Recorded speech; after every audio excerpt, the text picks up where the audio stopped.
वीज चोरांच्या विरोधात कोल्हापुरात महावितरण ॲक्शन मोडवर आले। वीज चोरांच्या विरोधात महावितरणने गंभीर दखल घेत 63 वीज चोरांच्या विरोधात थेट गुन्हे दाखल केलेत।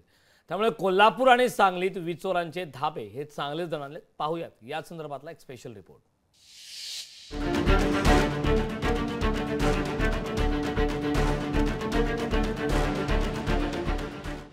वीज चोरांच्या विरोधात कोल्हापुरात महावितरण ॲक्शन मोडवर आले। राज्यात आघाडीवर असलेल्या कोल्हापूर जिल्ह्यात वीज चोरीची मालिका सुरू झाली। या वीज चोरांच्या विरोधात महावितरणने गंभीर दखल घेत 63 वीज चोरांच्या विरोधात थेट गुन्हे दाखल केले। त्यामुळे कोल्हापूर आणि सांगलीत वीज चोरांचे धाबे चांगलेच दणाणले।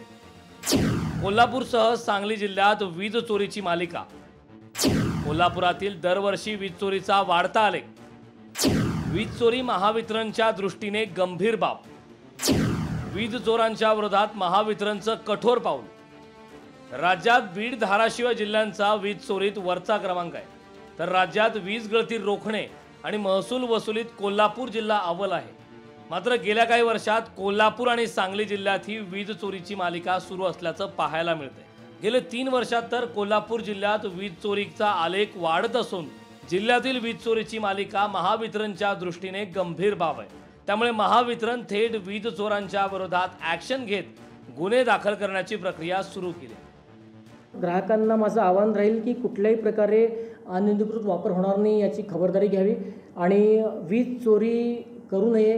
त्याच्यामध्ये इलेक्ट्रिसिटी ॲक्ट जो आहे 2003च्या कायद्यानुसार आपल्याला मोठ्या प्रमाणात दंड तसेच तुरुंगवास ह्या दोन्ही शिक्षा होऊ शकतात।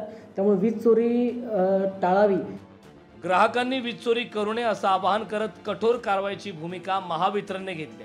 कोल्हापूर आणि सांगली जिल्हा हा नेहमी महसुलात आघाडीवर असतो, मात्र ग्राहकांनी वीज चोरी करू नये असं आवाहन महावितरणच्या वतीने करण्यात आले।